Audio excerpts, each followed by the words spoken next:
I title this video The Unexpected Joy of Becoming the Least Important Person in the Room. And yeah, it was just sort of a clever spin on it, but there is some truth to that. We're never unimportant, right? In the eyes of God and our family and our close friends, we're still very important. So it's not really exactly what I'm talking about, but I'm talking about the diminishing role we play as we get older. That and that there's joy in that. And I'm walking through that phase in my life right now as a empty nester and semi-retired, where there's just sort of a shift in how we think about where our value and importance comes from. You know, when our kids were young, we were the most important to them, and we were the expert at work, possibly. We were the go-to problem solver. Our friends remembered us and we needed to contribute, and they looked to us. People looked to us for answers. We were the organizer, fixer, repairer, advice giver, like all of those things. And we were pretty much it in our homes with our kids and a lot of times at work.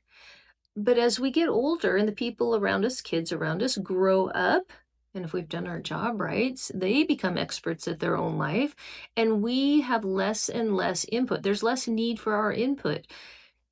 And that can feel hard if we are not letting go of that at the same rate that it's being pulled away from us. Does that make sense? That it is a natural process that we will take a more and more peripheral role in life as we are retired, right? And as our kids grow up, and we are not going to be the person that is making the entire Thanksgiving dinner. But now that we have grown kids and they're married to other grown kids, that they will be making parts of those meals and we're just, bringing our favorite salad. So, but that's not bad. There is joy in that. If you are letting go of that area in terms of defining your value at the same rate it's being taken from you, and the same rate that it's naturally diminishing, nobody's actually taking that from you. And working to redefine your value, not as the fixer, the organizer, the person with answers, but as a person who just inherently has value because you are loved and you love others. It's an interesting shift and one that's not really supported so much by our culture. We're very, what's the word? Driven by accomplishments and contributions. And simply just existing in our day, loving the people around us and them loving us, oftentimes doesn't feel enough of significant contributor to our world, at least in what we're taught in traditional kind of views, and the culture presses upon us as we are, moving through our careers and when our kids were young. So it was just something I was thinking about as a few things had happened in my life recently. We had our whole family together and everybody's talking, and they were talking about some world events and kind of the psychological impact to that. And I'm going to say, as a counselor for almost 30 years, I was the expert. Like, my patients would look to me, not that I always had all the answers and I'm not perfect, but you know what I mean. Like, people would look to me for advice and answers. And I'm telling you, nobody really cared what I said in that room, in that discussion with my big extended family. Nobody was looking to me and giving me space in the conversation.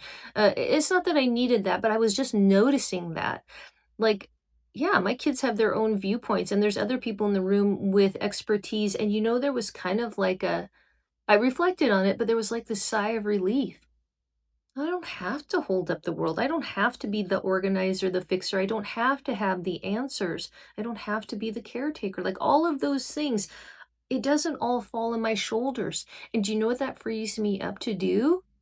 It frees me up to be more mindful and reflect internally about my own needs, thoughts, and feelings, and figure out who I am outside of that and where does my value truly come from. And that's like a never ending process, but certainly one that the doors, burst open when we're at this age as women who have raised our kids and have coming to the end of our careers. The doors are wide open for us to figure out who we truly are after all of these years of focusing on other people, and maybe honoring some of those things in us. It could be a joyful and a liberating experience for us if we choose to accept that.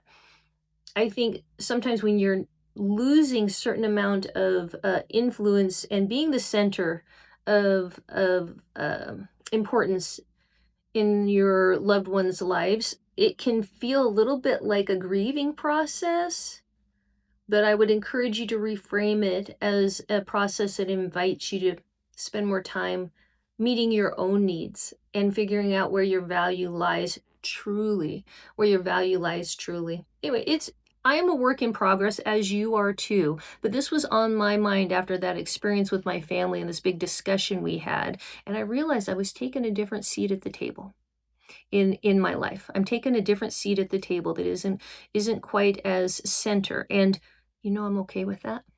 I'm really okay with that. And so I want to know how you're feeling about all of this. I know you must be experiencing this diminishing role and contribution in your life, in your kids and work and all of that. And how are you taking that? Are you going kicking and screaming? Are you recognizing the freedom that it gives you along the way, or maybe somewhere in between, depending on the day? That's kind of like me, somewhere in between. I would love to hear your wisdom on all of this, so jump in the comment section and share. And thank you so much for listening to my words, and I hope you have a great rest of your day.